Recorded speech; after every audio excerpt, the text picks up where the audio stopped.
Vamos começar, então, a conversar a respeito dessa proposta de explorarmos os impactos da pandemia do Covid-19 no direito dos contratos com experts e registrar, deixar bastante claro, especialmente para os nossos convidados externos, que eu estou aproveitando, e em alguma medida isso é uma surpresa para os meus estudantes, eu estou aproveitando o meu espaço de aula, minha coordenação me permitiu fazer isso também com os nossos estudantes da Unicinos, da Universidade do Vale do Rio dos Sinos, do curso de contratos.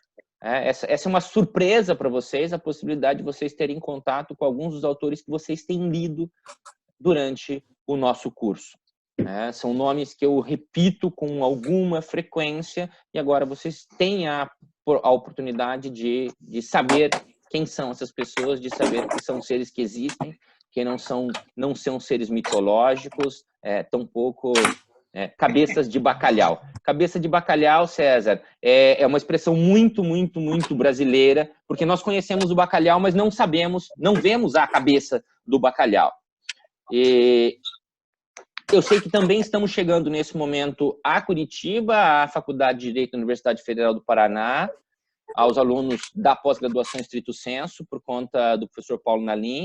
Eu sei também que estamos chegando a Bagé, porque um colega de lá me pediu ontem para que os seus alunos pudessem participar. Então, pessoal de Bagé, por favor, digam um oi aí no chat. Estamos chegando a Lisboa, a jovem Suzana, que disse há pouco que me deu a honra de escrever com ela essa pequenina reflexão que compartilhei com vocês no chat. Hoje é pesquisadora, é mestranda na Nova de Lisboa, e certamente estamos chegando a outros recantos, como São Paulo, com meu amigo Cleiton Germano, com quem dialogo com longa data. Bem-vindo, Cleiton, é bom ter você aqui junto conosco. Hoje nós vamos conversar a respeito de aspectos certamente que tocam a quebra da base negocial e outras explicações teóricas que permitem a revisão dos contratos, talvez o modelo francês, talvez os modelos alemães. Vamos falar da figura da impossibilidade relativa, absoluta, da impossibilidade subjetiva, que são assuntos extremamente sofisticados e dominados por poucos que pertencem ao universo de direito das obrigações. Vamos falar, talvez, da frustração do fim do contrato, uma outra hipótese teórica construída ao largo do século XX. Vamos falar de uma figura que é a hardship, prevista expressamente ou não, isso importa menos.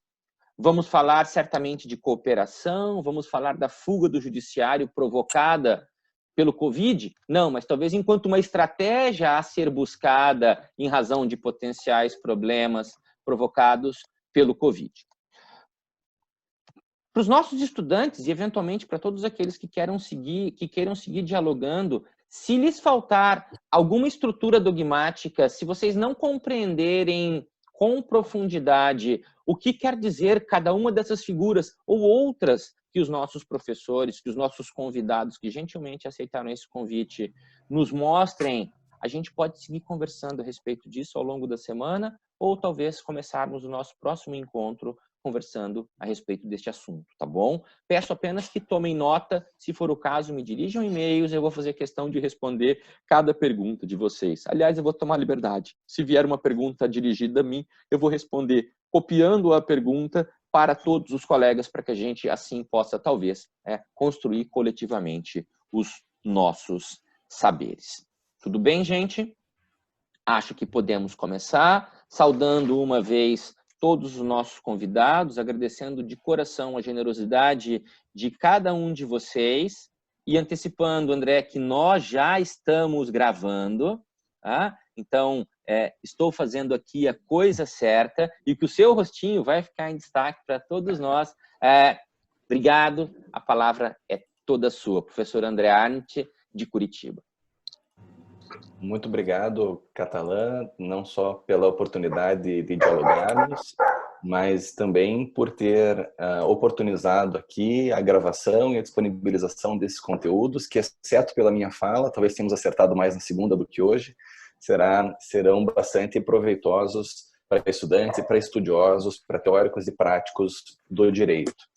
Quero saudar a todos, em especial aos confrades, Catalã, Nalim, não sei se está aí agora, que integraram minha banca de tese, Marcos Erhard, que integrou a minha banca de dissertação, que são então um pouco responsáveis pelo frescor a que fez referência o professor Catalã há pouco, é claro, com uma brincadeira, não é?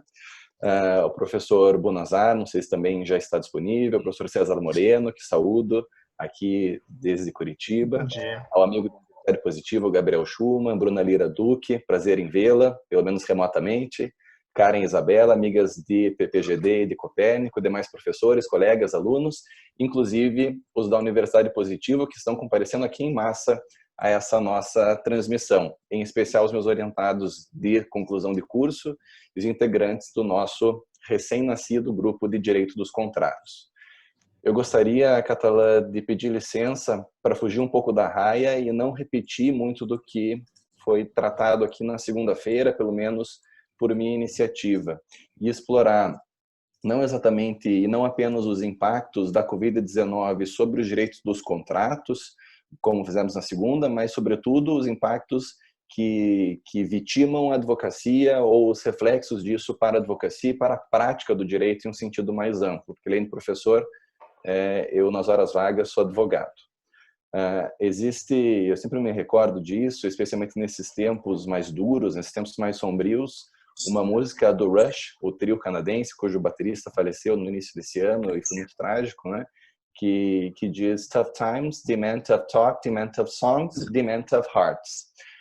Embora se exija, de fato, dureza, se exija efetivamente uma postura um pouco mais incisiva diante de tempos difíceis, diante de tempos sombrios, eles também exigem sensibilidade, também exigem solidariedade e um esforço talvez sem precedentes no sentido de rever práticas e de endereçar a prevenção e a solução de conflitos, sobretudo solução e prevenção de conflitos privados, solução e prevenção de conflitos entre particulares.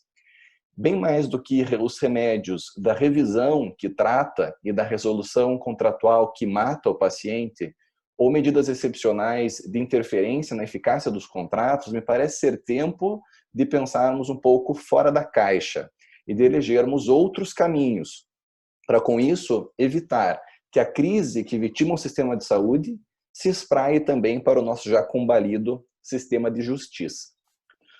Uma das rotas mais lembradas das últimas semanas é merecidamente a traçada por Anderson Schreiber à luz de alguns instrumentos de soft law e de experiências estrangeiras, e consiste precisamente no dever de renegociar. Quer dizer, a incumbência de envidar esforços sob o palio dos deveres de colaboração e lealdade decorrentes da boa-fé objetiva para redimensionar o contrato e a relação contratual, para romper o jugo dos chamados pactos fáusticos de que fala François Host. Mas, e aqui vem a provocação e por que de eu ter mudado um pouco o rumo da fala, parece-me que nos cabe perguntar: sabemos negociar?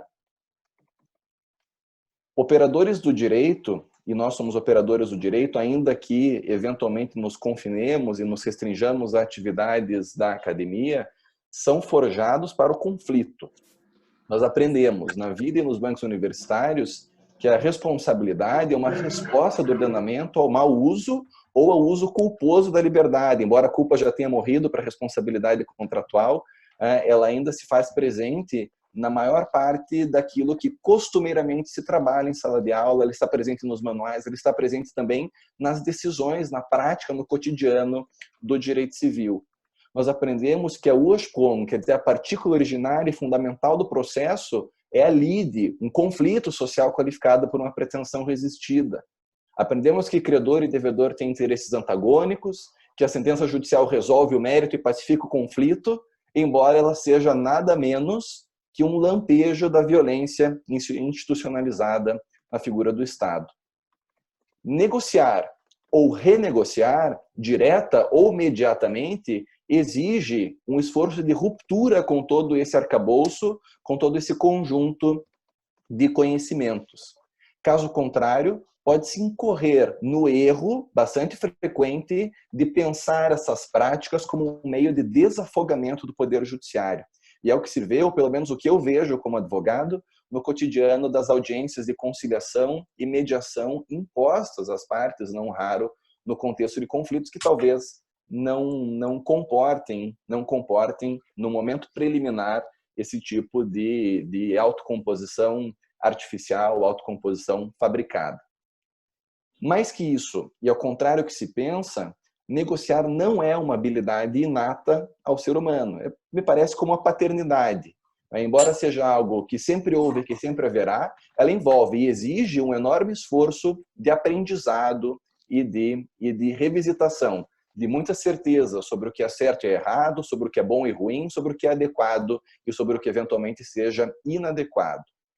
Para negociar, especialmente em tempos de crise ou para tempos de crise, já que sempre estamos neles ou na iminência de a eles voltarmos, é preciso estudar.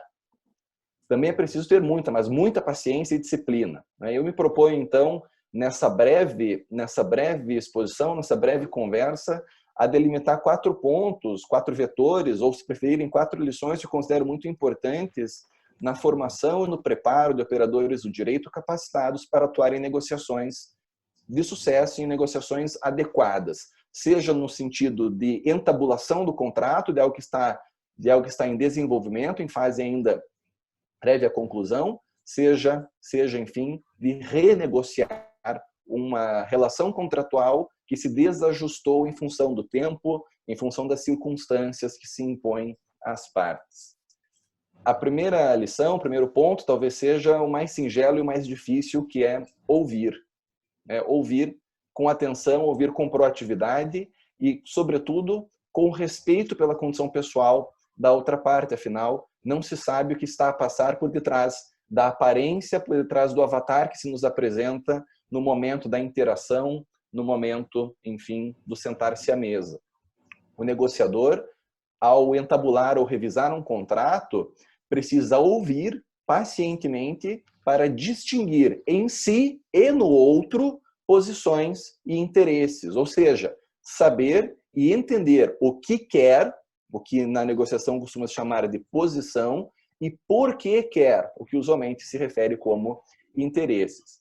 Mesmo porque, às vezes, abrir mão de uma dada posição pode significar oportunidade para a realização, em maior medida, do interesse que guia e que informa a negociação.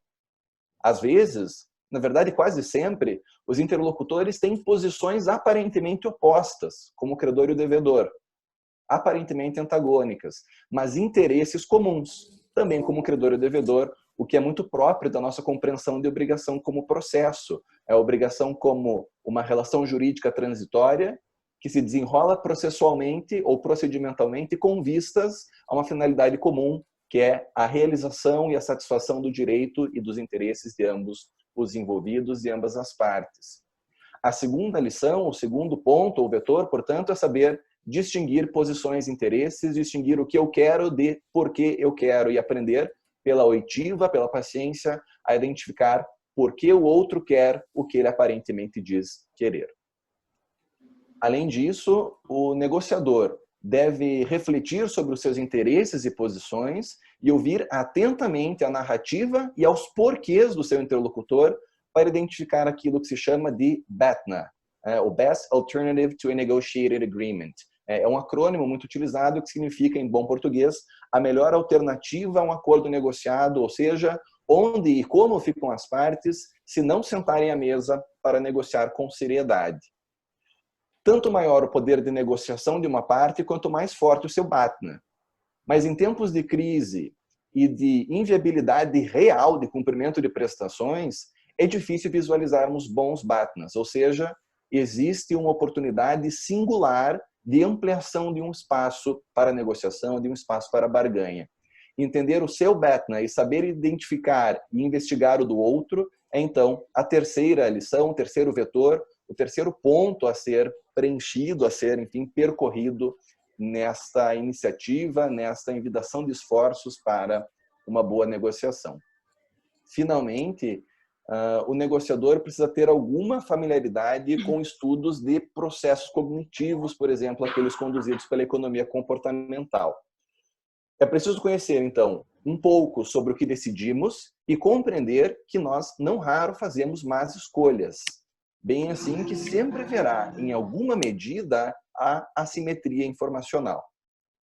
É preciso lembrar, então, e sempre, da importância do priming, né? O estímulo X interfere na percepção ou no processamento do estímulo Y, e daquilo que o professor Catalã mencionou na segunda-feira, da ancoragem ou do anchoring, né? A primeira informação de uma série influencia a percepção e o processamento de todo o restante dessa série, o que pode interferir decisivamente no processo negocial. Bem assim de outros vieses cognitivos e outros problemas ligados à heurística e à tomada de decisões. Mais ainda, é preciso cuidado com os chamados gêmeos malignos da microeconomia, né? A seleção adversa e o risco moral, ou adverse selection and moral hazard, né? Que estão sempre à espreita dos negociadores. E um agente mais sabido ou mais ardiloso pode, ou melhor, vai se valer dele para incrementar seus resultados, para alcançar, enfim, um desfecho mais favorável a si ou ao seu cliente. A quarta e última lição, portanto, o quarto e último vetor é ler. Ler e estudar sobre o comportamento humano, sobre tomada de decisões, porque nós efetivamente não somos assim e tão perfeitamente racionais. E esses conhecimentos e habilidades contribuem de modo decisivo, contribuem sobremaneira para o desenho de soluções que sejam originais e satisfatórias a conflitos presentes ou futuros. E podem ser muito úteis não só no processo negocial, como também na redação dos instrumentos contratuais e no enfrentamento de eventuais desajustes que sobrevenham ao contrato, de desajustes, então, supervenientes. Eles não dispensam, por óbvio, que nós estejamos também prontos para o embate, afinal, há um porquê para aprendermos o direito do modo com o qual aprendemos. Mas é certo, eles permitem a construção de um ferramental, de um conjunto de instrumentos suficiente ou potencialmente suficientemente aptos para evitar o conflito, para evitar o embate, para evitar, enfim, a lide. Afinal, e é muito importante que a gente consiga perceber isso e trabalhar com essa ideia, o advogado, a advogada, o operador ou operadora do direito em sentido mais amplo é o primeiro artífice da boa solução do caso, seja uma solução negociada e consensuada, seja uma solução imposta a partir dos elementos de convicção e das narrativas que estão levadas aos autos em processo arbitral, aos autos em processo judicial. Quer dizer, boa ou má solução, ela começa por um bom ou mau exercício de advocacia, por uma boa ou má prática profissional. E é por isso que pedi a oportunidade, a licença de mudar o rumo da exposição, antes focada em instrumentos próprios da dogmática das obrigações, da dogmática dos contratos, para abordar algo que está um pouco fora do direito, mas que é tão útil à realização e à vivência do direito, especialmente nos tempos como os que vivemos hoje. Eu encerro por aqui, professor, e agradeço imensamente, mais uma vez, pela oportunidade de dialogar com todos esses grandes nomes do direito.